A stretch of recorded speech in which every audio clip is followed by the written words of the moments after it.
Welcome student, Rastogi online coaching classes में आपका स्वागत है। आज क्लास 12 के रसायन विज्ञान चैप्टर 2 चैप्टर का नाम विलयन के अभ्यास वाले प्रश्नों के बारे में समझेंगे। तो यह प्रतिदिन 7 बजे शाम को यह लाइव क्लास चलता है। आप सभी विद्यार्थी 7 बजे लाइव क्लास से जुड़िए और प्रतिदिन मेरे वीडियो को देखिए और एक अच्छे से नोट्स को बना लीजिए। तो पिछले भाग में हम लोग पढ़े थे अभ्यास प्रश्न में प्रश्न नंबर 1 से लेकर के प्रश्न नंबर 3 तक के सभी प्रश्नों को हल करके बताया जा चुका है। यदि उस भाग का वीडियो आप नहीं देखे हैं तो प्लेलिस्ट में ऑल वीडियो है, वहां से जा कर के उस वीडियो को देख सकते हैं। इस भाग में प्रश्न नंबर 4 से लेकर के आगे के सभी प्रश्नों को हल करके बताया जाएगा और एक एक लाइन समझिए। जहां भी आपको दिक्कत होता है वहां जरूर क्या कीजिए, कमेंट कीजिए। पिछले भाग में बताया गया था तो यह CO का नाम याद रखिएगा। CO का नाम कोबाल्ट है और कोबाल्ट का जो होता है परमाणु भार 59 होता है। कई लड़के कमेंट किए थे कि यह C का परमाणु भार जो होता है 12 होता है, तो याद रखिए C नहीं है, CO जो है ये किसका परमाणु भार है, तो ये लिखेंगे कोबाल्ट का। कोबाल्ट का परमाणु भार क्या होता है, तो 59 होता है। अब आगे हम लोग पढ़ेंगे प्रश्न नंबर 4। तो क्वेश्चन नंबर 4 है यूरिया। यूरिया का सूत्र भी याद रख लीजिएगा, NH2CO NH2 होता है कि 0.25 मोलर 2.5 kg जली विलयन को बनाने के लिए आवश्यक यूरिया के द्रव्यमान की गणना कीजिए। तो अब यहाँ पे जो है यूरिया का जो सूत्र याद रखेंगे और 0.25 या मोलर और 2.5 kg जली विलयन, मतलब विलयन की मात्रा जो है कितना है, तो 2.5 kg है और उसको बनाने के लिए आवश्यक यूरिया के द्रव्यमान की गणना कीजिए। तो यहाँ सबसे पहले यहाँ लिखेंगे पहले हल, और हल लिखने के बाद से अब एक एक चीज़ को यहाँ से नोट करेंगे किसका मान दिया गया है। तो यहाँ पर यह यूरिया है और यूरिया में मोलर का मान कितना दिया है, 0.25 मोलर दिया गया है। तो यहाँ मोलरता का मान दिया, मोलर है तो यहाँ लिखेंगे मोललता।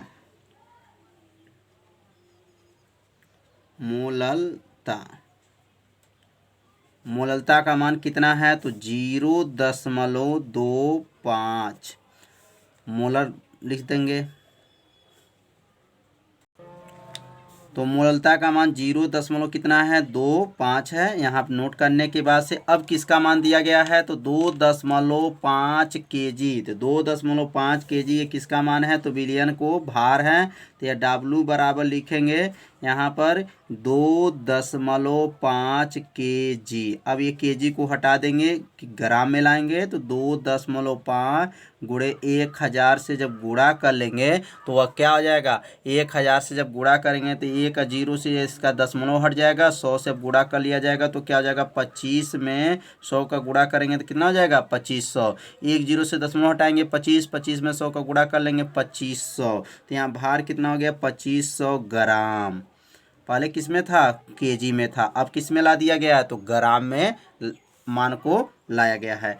अब उसके बाद से दो मान क्लियर हो गया। उसके बाद से जली विलयन को बनाने के लिए आवश्यक यूरिया की द्रव्यमान की गणना कीजिए। तो अब यूरिया का जो द्रव्यमान की गणना करना, तो यहाँ लिखेंगे यूरिया की जो मात्रा है, यूरिया की मात्रा। तो यूरिया की मात्रा को यहाँ पर मान लिया जाएगा कि यूरिया कितनी मात्रा है, तो W ग्राम है। कितना है, W ग्राम मान लिया गया है।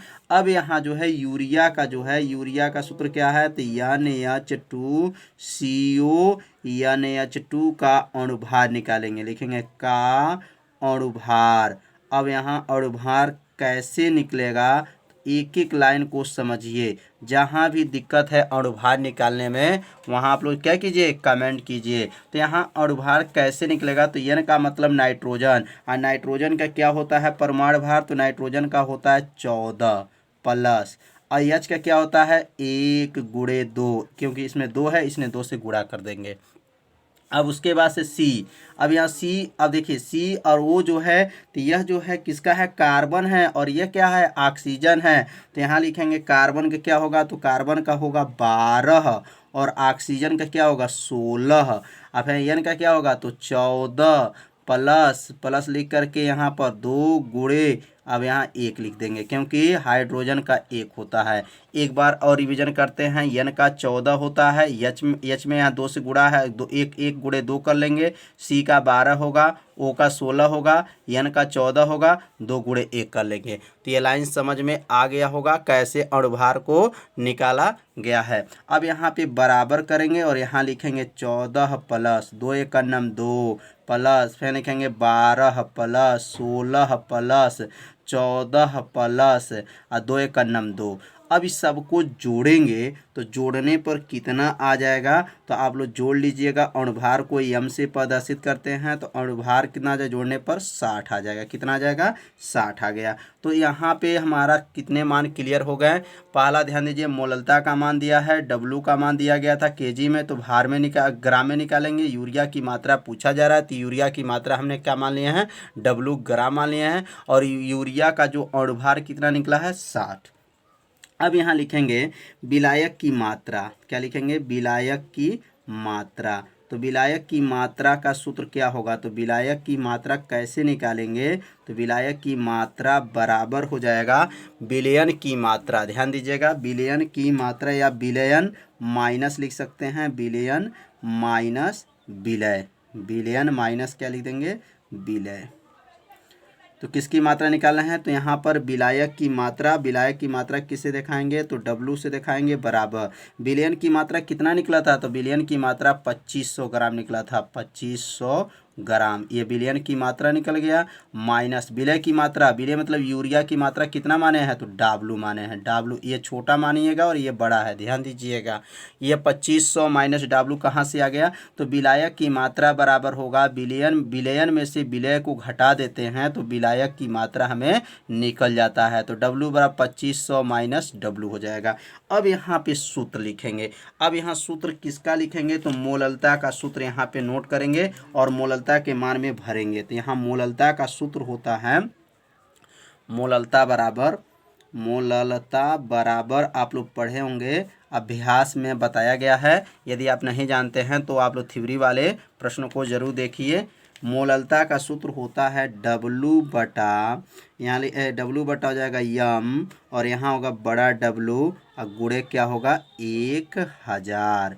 ये सूत्र होता है, किसका सूत्र है, मोललता का सूत्र होता है डब्लू बटा यम, डब्लू गुणे 1000। अब मोललता का मान शुरू में अभ्यास में ही इसी क्वेश्चन में दे दिया गया था कि मोललता का मान एक बार और देख लीजिए, मोललता का मान 0.25 है। अब मोललता के जगह पे रख देंगे, मोललता के जगह पे क्या रखेंगे, तो 0 दशमलव कितना निकला था 25, ये मोललता का मान हो गया बराबर। ये डब्लू का मान हमें मालूम नहीं है क्योंकि यूरिया का यह क्या है, मात्रा है, इसी को गणना करना है, बटा आ जाएंगे। अब यह है अणुभार, तो यूरिया का अणुभार कितना निकला था, तो 60 निकला था। यूरिया का अणुभार कितना निकला 60। और यह विलायक की मात्रा, तो विलायक की मात्रा या डब्लू के जगह पे क्या लिखेंगे 2500, क्या लिखेंगे 2500 माइनस, और यहाँ लिख देंगे डब्लू। तो ध्यान दीजिए ये किसका मान भरे हैं, तो यह विलायक की मात्रा है, विलायक की मात्रा 2500 माइनस डब्लू है, तो 2500 माइनस डब्लू। तो यहाँ विलायक का जब मान रख लेंगे उसके बाद से गुणे कितना है 1000, तो गुणे यहाँ लिख देंगे 1000। अब उसके बाद से 60 का गुणा जब 0.25 में करेंगे तो कितना होगा। अब उसके बाद से 1000 का गुणा जब डब्लू में कर लेंगे तो कितना हो जाएगा 1000 डब्लू बराबर, और 60 में जब 0.25 का गुणा करेंगे तो यह हो जाएगा 15। उसके बाद से कोष्टक में क्या होगा 2500 माइनस डब्लू। अब 15 का गुणा जब 2500 में करेंगे, अब 15 का गुणा जो है डब्लू में करेंगे, तो यहाँ लिखेंगे पहले 1000 डब्लू बराबर 15 में जब 2500 का गुणा करेंगे तो 37,500, और 15 में डब्लू का गुणा करेंगे तो माइनस 15 डब्लू। अब 15W को पक्षांतर कर लेंगे तो माइनस है, जब पक्षांतर करेंगे तो यह प्लस हो जाएगा। तो यहाँ लिखेंगे 1000W प्लस 15W बराबर 37,500। अब 1000 में 15 जोड़ लेंगे तो 1015W बराबर 37,500। अब यहाँ W बराबर जब 1015 को क्या कर देंगे, नीचे भेज देंगे। तो अब यहाँ हो जाएगा 37,500 बटा 1015। अब 1015 से 37,500 में जब भाग करेंगे तो इसका आंसर आ जाएगा, भाग देने पर 36.94 ग्राम। या भाग दे करके आप लोग भी चेक कर लीजिएगा। 1015 से भाग किए 37,500 में तो कितना आ गया, 36.94 ग्राम। लगभग लिख सकते हैं 37 ग्राम। तो यूरिया की जो भार है कितना हुआ, 37 ग्राम। तो क्वेश्चन समझ में आ गया होगा। तो प्रश्न नंबर अब 5 समझेंगे।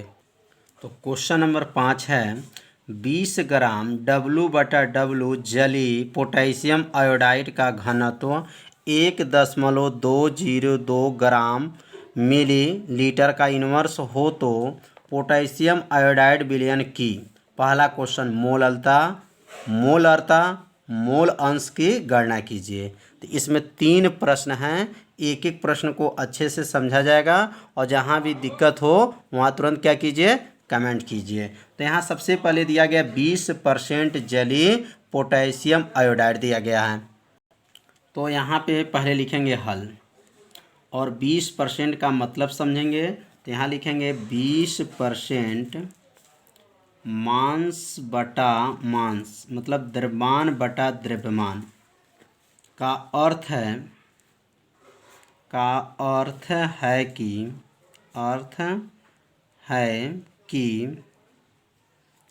100 ग्राम, अर्थ है कि 100 ग्राम विलयन में 100 ग्राम विलयन में 20 ग्राम विलय, 20 ग्राम क्या हो, विलय तथा 80 ग्राम क्या हो,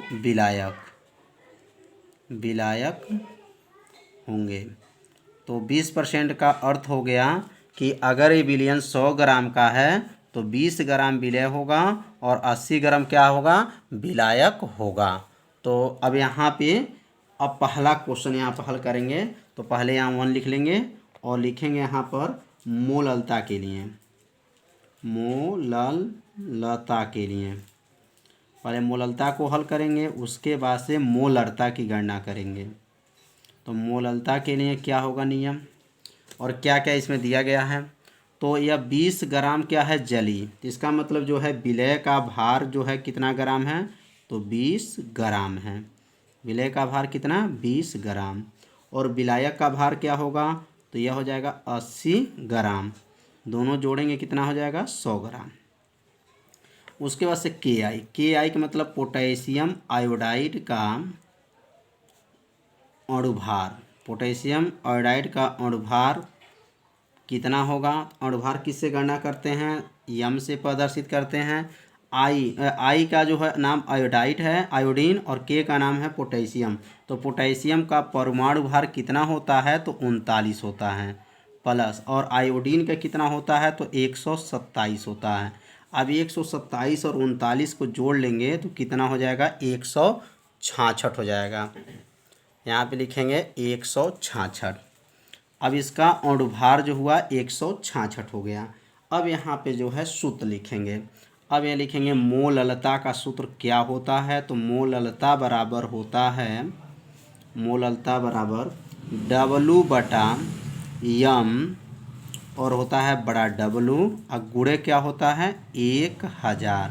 तो सूत्र को याद रख लीजिए, मोललता का सूत्र होता है W/M इंटू बड़ा W और गुणे क्या हो जाएगा, 1000। अब यहाँ पे जो है मान को रखेंगे। अब W का मान कितना था, तो W का मान जो है 20 था, गुणे कितना हो जाएगा 1000 बटा, और यम का मान कितना है, तो 166 गुणे कितना है 80 है।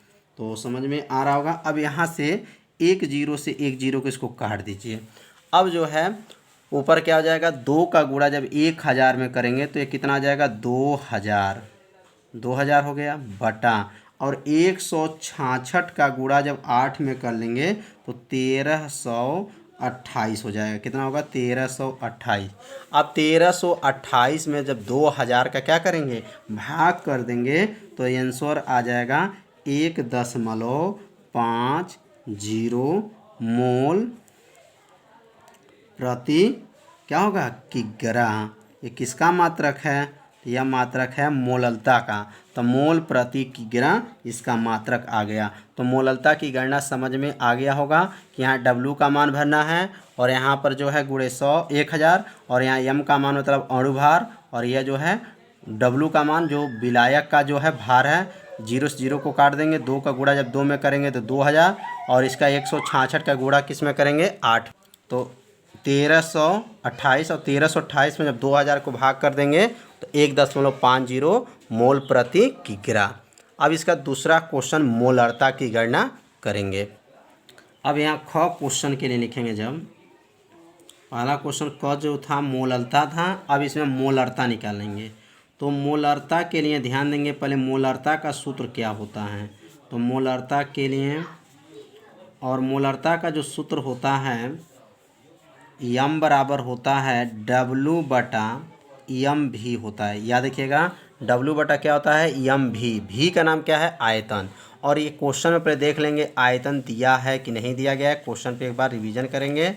अब यहाँ क्वेश्चन में देख लेंगे, यहाँ पे घनत्व दिया है तो घनत्व दे दिया है, आयतन नहीं दिया गया है। तो अब तो यहाँ पे सबसे पहले आप किसकी गणना करेंगे, आयतन की गणना करेंगे, और आयतन गणना करने के बाद से तब जा कर के मोलरता की गणना करेंगे। तो आयतन निकालने के लिए अब यहाँ घनत्व का मान को नोट करेंगे। अब घनत्व कितना दिया गया है, तो घनत्व क्वेश्चन में दिया गया है 1.202 ग्राम मिलीलीटर का इनवर्स। तो यह जो मान किसका दिया गया, घनत्व का। अब यहाँ घनत्व का एक सूत्र होता है। अब घनत्व का सूत्र लिखेंगे, घनत्व बराबर होता है द्रव्यमान बटा आयतन। घनत्व का सूत्र क्या होता है, द्रव्यमान बटा क्या होता है, आयतन होता है। अब घनत्व का मान तो दिया गया है, और यहाँ पे जो है द्रव्यमान का मान भी दिया गया है। द्रव्यमान कितना ग्राम था, तो 100 ग्राम था। अब यहाँ पे जो है, अब आयतन को यहाँ कर देंगे, घनत्व को नीचे कर लेंगे, तो सूत्र हो जाएगा आयतन बराबर हो जाएगा द्रव्यमान बटा घनत्व।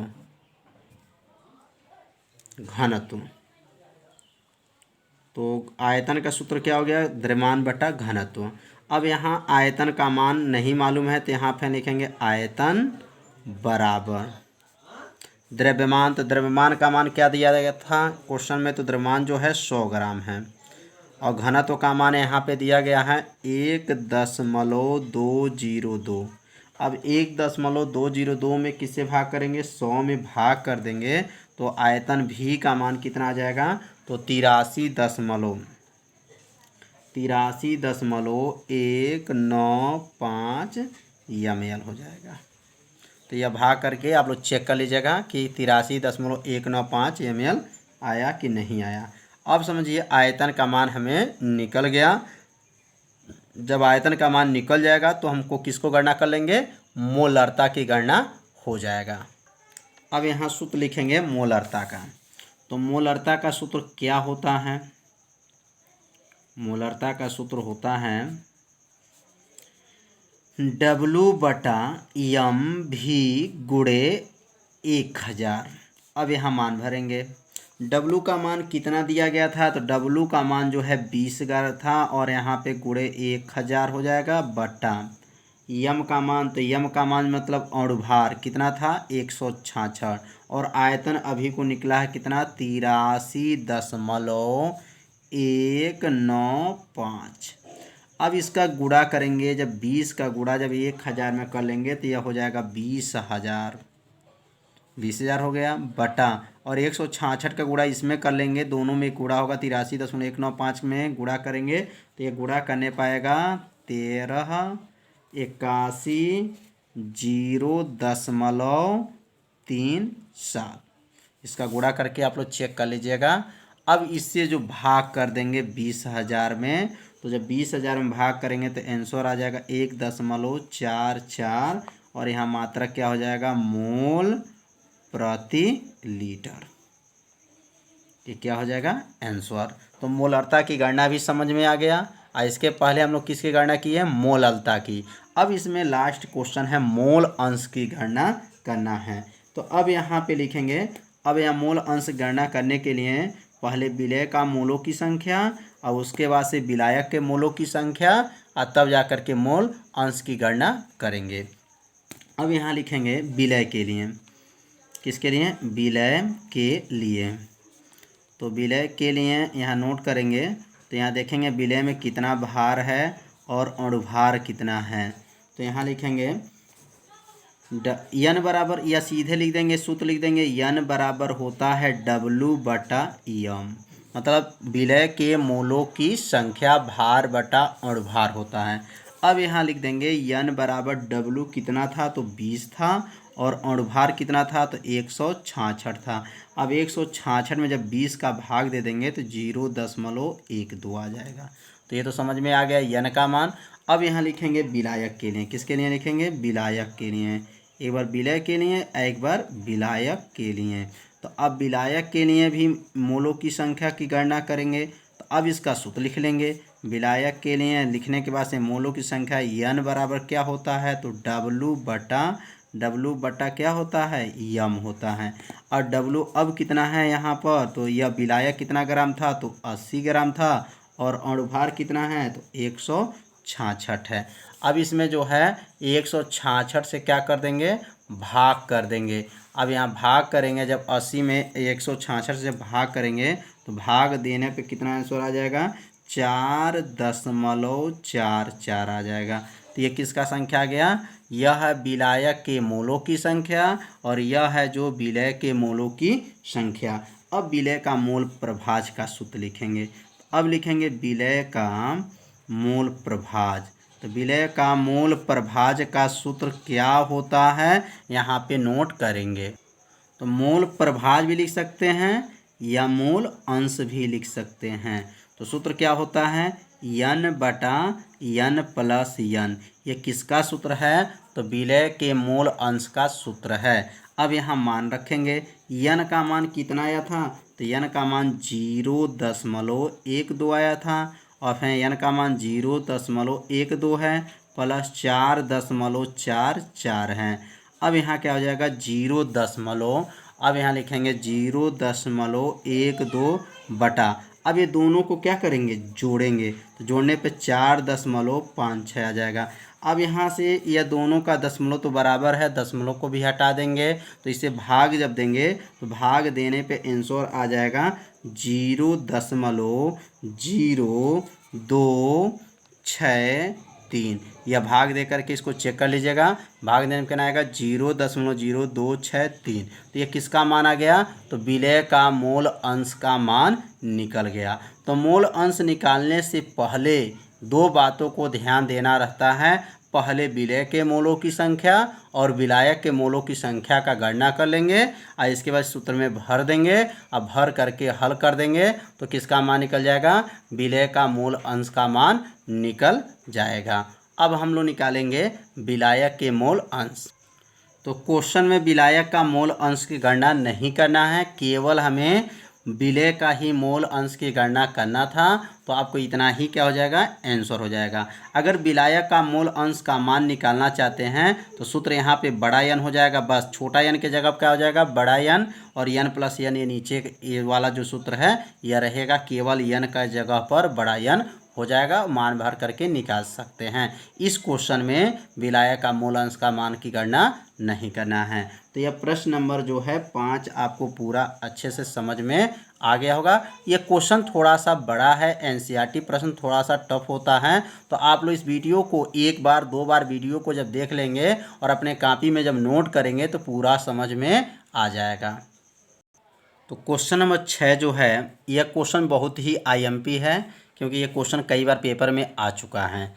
तो सड़े हुए अंडे जैसी गंध वाली विषैली gas hydrogen sulphide. Hydrogen sulphide का सूत्र होता है H2S। हाइड्रोजन सल्फाइड गुणात्मक विश्लेषण में उपयोग की जाती है। यदि हाइड्रोजन सल्फाइड मतलब H2S गैस की जल में समान ताप दाब, इसको STP कहा जाता है, समान ताप दाब पर विलेयता 0.195 यम हो तो हेनरी नियतांक की गणना कीजिए। तो इसमें हेनरी नियतांक की गणना करना है, तो इसका मतलब यह है कि इसमें हेनरी का नियम लागू होगा, जिसके सहायता से हेनरी नियतांक की गणना करेंगे। तो इसमें जो मान दिया गया पहले इसको अब यहाँ लिखेंगे, मान में H2 यहाँ पहले हल लिखेंगे और उसके बाद से लिखेंगे H2S की विलेयता। H2S की विलेयता कितना दिया गया इसमें यहाँ नोट कर लेंगे। तो यहाँ H2S की विलेयता जो दिया गया है 0.195 यम। अब यहाँ पर जब H2S की जो विलेयता 0.195 यम दिया गया है, अब यहाँ लिखेंगे 1 kg जल में, 1 kg जल में H2S की मोलों की संख्या, तो मोलों की संख्या इसमें कितना हो जाएगा, मोलों की संख्या, तो मोलों की संख्या यहाँ हो जाएगा N बराबर 0.195। जो यह विलेयता है यही जो है H2S की मोलों की संख्या होता है। अब यहाँ लिखेंगे 1 kg जल में, अब 1 kg जल में मोलों की संख्या निकालेंगे। तो 1 kg जल में मोलों की संख्या क्या होगा, अब यहाँ पे गणना करेंगे। तो मोलों की संख्या, तो यह जो है H2S जो है यह विलय है और जल जो है क्या है, विलायक है। तो विलायक में मोलों की संख्या को N से दिखाते हैं और सूत्र होता है W/M होता है। अब N बराबर, तो W मतलब कितना हो जाएगा, तो 1 kg है तो 1 kg में कितना ग्राम होता है, तो 1000 ग्राम। और जल का अणुभार कितना होता है, तो 18 होता है। 18 से जब 1000 में भाग कर देंगे तो ये मान आएगा 55.55। तो ये 55.55 मान कहाँ से आ गया, 18 से जब भाग किए हैं 1000 में, तो यह विलय के मोलों की संख्या, विलायक के मोलों की संख्या, और यह जो निकला है यह विलय के मोलों की संख्या निकला है। अब उसके बाद से मोल प्रभाज की गणना करेंगे। मोल प्रभाज की गणना क्यों करेंगे, अभी आगे चल के पता चल जाएगा कि मोल प्रभाज की गणना क्यों किए हैं। तो मोल प्रभाज का सूत्र होता है यक्स बराबर ले लेंगे N/N प्लस जो होता है, तो सूत्र क्या होता है, N/N प्लस N होता है। अब यहाँ यक्स बराबर, अब N का मान रखेंगे, तो N का मान जो दिया गया है अब यहाँ नोट कर लेंगे। तो N का मान कितना दिया गया है, तो 0.195, यह विलय के मोलों की संख्या, और यहाँ पर भी लिखेंगे विलय के मोलों की संख्या, और यह जो है विलायक के मोलों की संख्या।